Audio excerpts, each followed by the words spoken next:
आजच्या चर्चेच्या पुढच्या टप्प्याची सुरुवात करण्याआधी आपण जरा महाराष्ट्रानं दिलेल्या प्रतिक्रिया पाहूया। शिंदेंचा सातारा दौऱ्यावर होता आपला आजचा प्रश्न। त्यावर आलेल्या शेकडो प्रतिक्रियांमधून काही निवडक प्रतिक्रिया पाहूयात आणि त्यासाठी जाऊया आपल्या मीडिया सेंटरला। आजचा आपला प्रश्न पहिले बघूया। सत्ता स्थापनेच्या चर्चा सुरू असताना एकनाथ शिंदेंनी त्यांच्या मूळ गावी दरे इथं जाणं यावरून महायुतीत अजूनही संघर्ष कायम आहे असं वाटतं का? तुम्हाला सांगायचं होतं होय किंवा नाही? प्रतिक्रिया बघूया। पहिली प्रतिक्रिया एक्स वरून गोपाळ दंडगव्हाळे यांची। आताच्या परिस्थितीत एकनाथ शिंदे साधे जागेवरून हल्ले तरी महायुतीत बिघाडी असल्याचे दाखवले जाईल। एक्स वरूनच मिलिंद पटेकर, कालच्या दिल्ली भेटी दरम्यान एकनाथ शिंदे यांच्या चेहऱ्यावर ते नाराज असल्याचे स्पष्ट दिसून येत होते। गृहमंत्री पदासह काही पदांबाबत दोघांमध्ये मतभेद आहेत एवढं नक्की। YouTube वरून दिनेश पावरा, शिंदे साहेबांनी कितीही नखरे केले तरी भाजप शिंदे साहेबांच्या मागण्या पूर्ण करणार नाही। YouTube वरूनच अमोल ढमाले, महायुतीमध्ये खूप मोठ्या प्रमाणात संघर्ष आहे।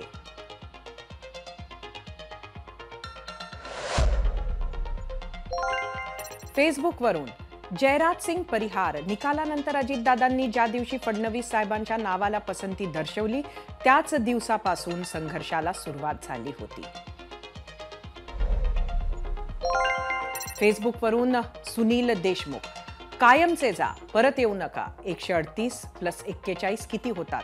का यांना मस्का लावता? शेवटी हे उबाठावालेच, यांचा DNA तोच आहे, हे असेच वागणार। यांना डोक्यावर घेतले हीच चूक झाली। पुढची प्रतिक्रिया इंस्टाग्राम वरून रमेश कांगणे, 3 पक्ष एकत्र येऊन काम करणार म्हटल्यावर लहान मोठे प्रश्न उभे राहणारच, पण त्यातून ते मार्ग काढतीलच।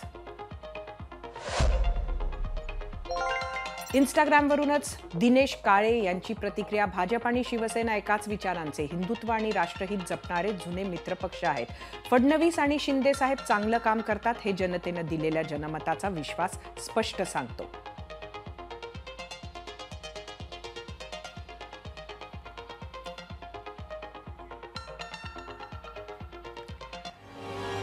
आपण आत्ताच प्रतिक्रिया बघितल्या, पण जाऊया परत एकदा आपल्या चर्चेकडे। आपली ही मंडळी इथे आहेत, आपण आमचा प्रश्नही पाहिला, प्रतिक्रियाही पाहिलीत।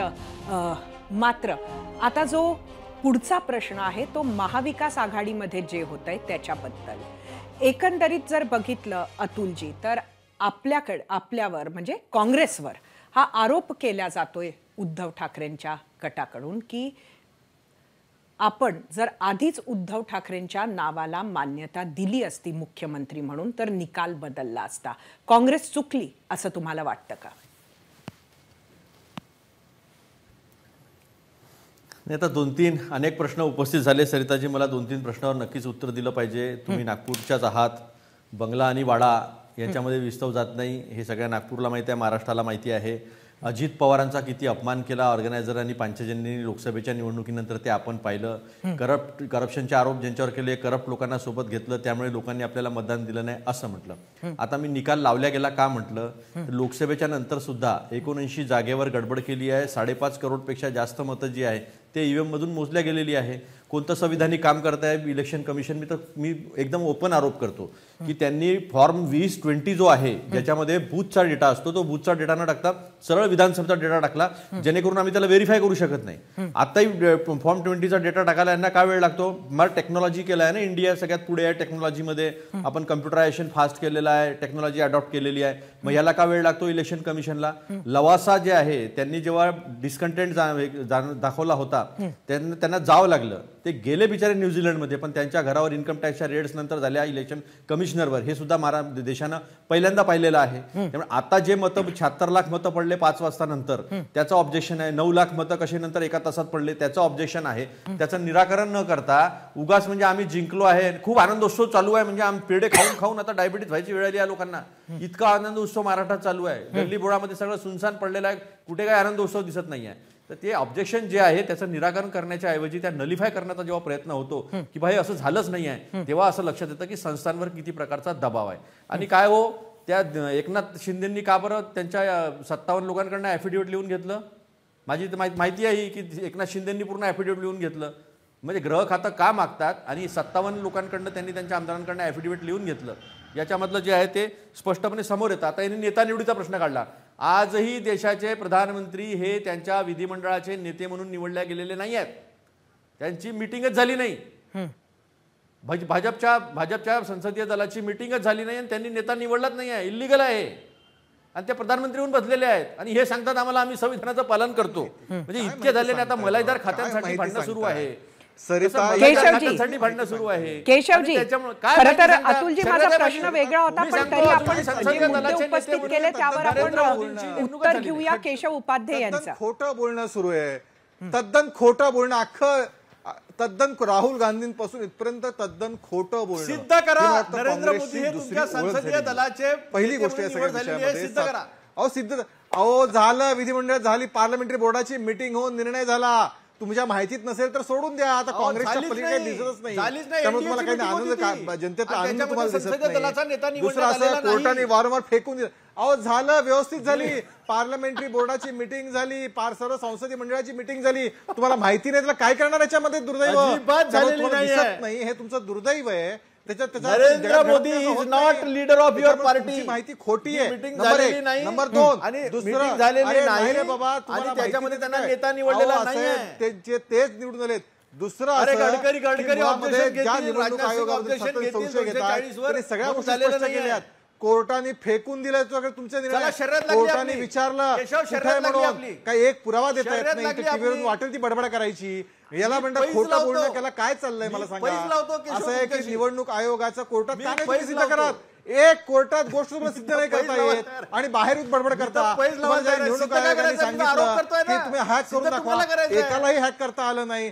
त्यामुळे तुम्हाला कोर्टामध्ये येऊन दाखवा. निवडणूक आयोगाने सांगितलं ते तुम्ही का नाही केलं? नुसते बेछूट आरोप करणं, ही खोटं बोलणं ही काँग्रेसची खासियत आहे. राहुल गांधी खोटं बोलतात, माफी मागतात. आज तोच परंपरा. अतुल लोंढे खोटं बोलतात. अहो झालं, पार्लमेंटरी बोर्डाची मीटिंग झाली, संसदेची मीटिंग झाली, त्याच्यानंतर झालं नाही घेतला, कुणी अतुलजी, घेतला? आज नाना पटोले यांचा एक वक्तव्य आलेलं आहे. त्यांनी म्हटलेलं आहे की ईव्हीएम वर त्यांचा संशय नाही. आपण इलेक्शन कमिशननं गेल्या 2-3 दिवसात अनेक एक्सप्लेनेशन्स टाकले, ते बघितले. आज नाना पटोलेंनी स्पेसिफिकली म्हटलंय की आमचं ईव्हीएम बद्दल कुठलाही आक्षेप नाही, पण आक्षेप आहे तो एकंदरीत निवडणूक आयोगाच्या कामकाजावर. त्यामुळे नक्की आता घोळ कुठला आहे? ईव्हीएमच्या बाबतीत झालेला आहे की एकंदरीत इलेक्शन कमिशन बद्दल? ऐका ना, तो काँग्रेसला माहिती नाही, तो काँग्रेसला माहिती नाहीये. कधी मतदानावर संशय घ्यायचा, कधी मतदारावर संशय घ्यायचा, ऐका ना, आम्ही सांगतो ना, ऐका ना, 4 महिन्यापूर्वी लोकसभेला जिंकले, लोकशाहीचा विजय होता. मी सांगतोय ना काय चाललंय, किती मी सांगतोय ना.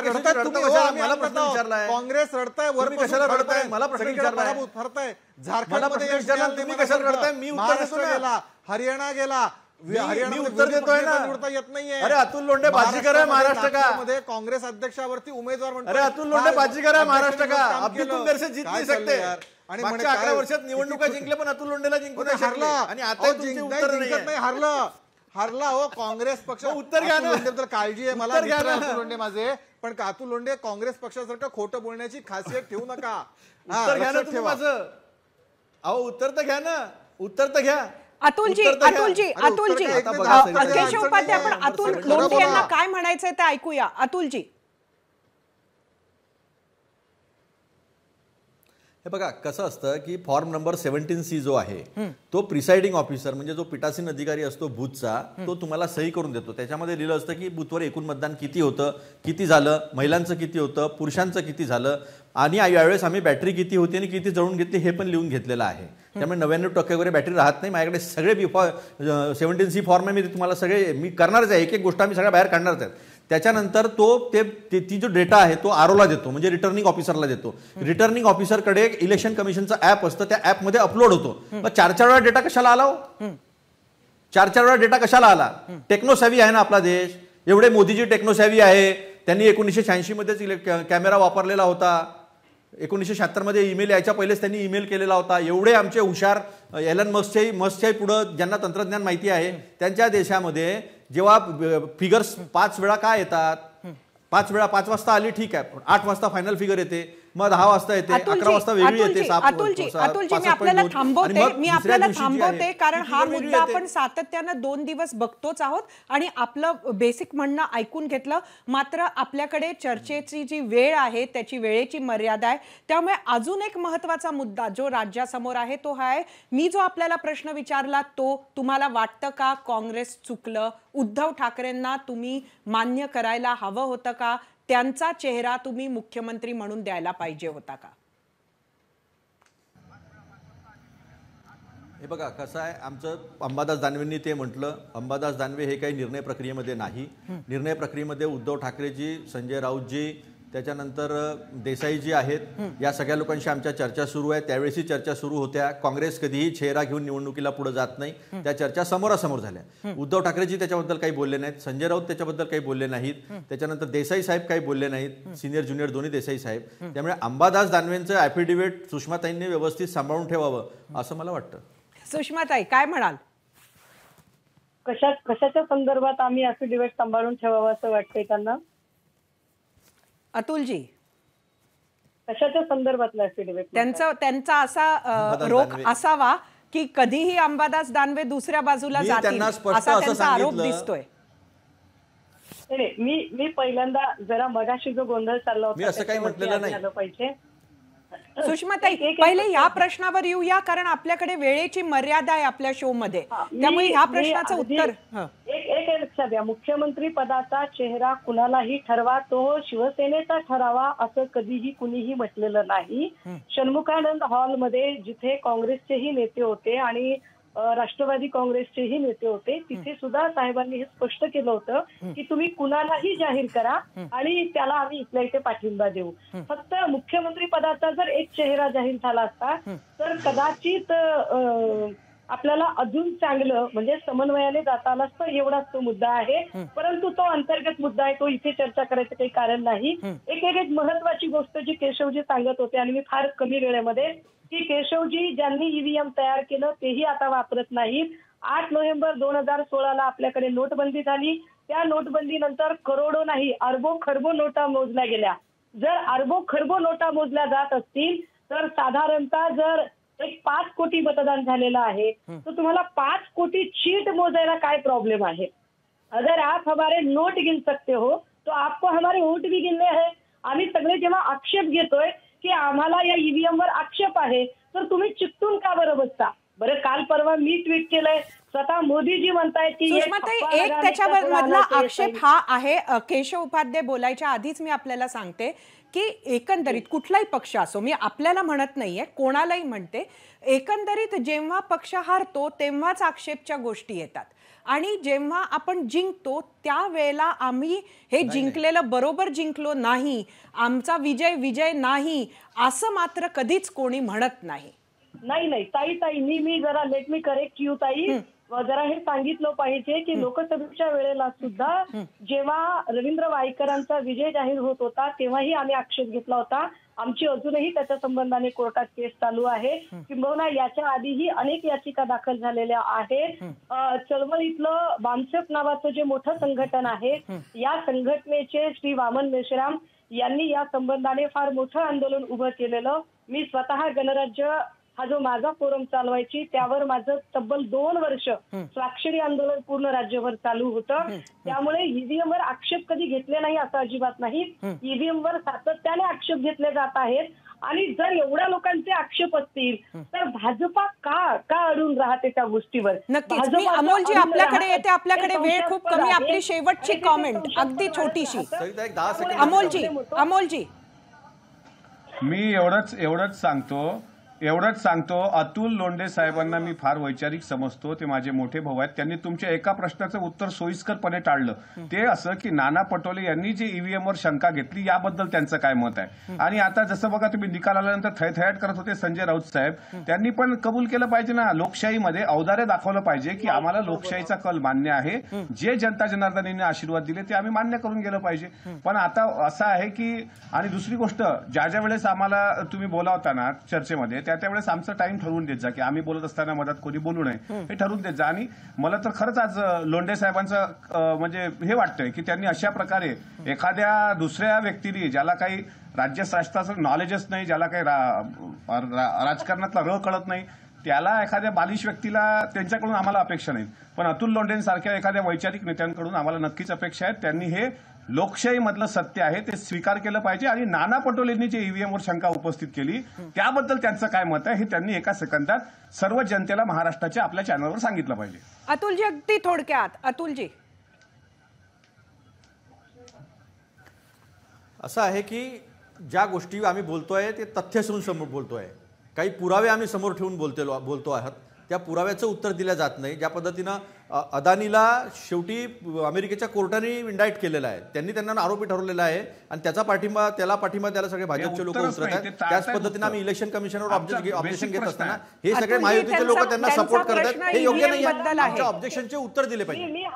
आमच्या बिलकुल मी ईव्हीएमला म्हणतोय, तुम्ही का सपोर्ट करता? त्याबद्दल अतुल लोंढेंचं विरोधी पक्ष म्हणून आम्ही तथ्य ठेवून आम्ही पुराव्यानिशी पुढे येतो आहे. पुराव्याचे उत्तर इलेक्शन कमिशनला देता. नाना पटोलेंनी जो आक्षेप घेतला त्याचं उत्तर द्या. इलेक्शन कमी द्यावं ना. अतुल भैया अर्धा मिनिट वेळ घेते. नाना पटोलेंनी जी ईव्हीएमवर शंका घेतली त्याबद्दल तुमच्या पक्षाचे जे प्रदेश अध्यक्ष आहेत त्याबद्दल सांगा ना. तुम्ही सोयीस्कर बिलकुल स्पष्ट आम्ही त्यांच्या तुम्ही अध्यक्षांनी जे मांडलं तेच महाराष्ट्राला कळू देत. मला वाटतं या पद्धतीची हीच चर्चा आपण परत एकदा अजून एक चर्चासत्र नक्कीच या विषयाला पुढे नेण्यासाठी परत घेऊया. आणि तुम्हा सगळ्या मंडळींना आम्ही परत एकदा आमच्या चॅनलवर नक्की बोलवू याच विषयासाठी. कारण मला वाटतं या विषयाला घेऊन अजून अनेक प्रश्न आहेत, अनेक उत्तरं सुद्धा जनतेला हवी आहे. मात्र तुर्तास सगळ्या मान्यवरांचे आभार मंडळी. एबीपी माझा, उघडा डोळे बघा नीट.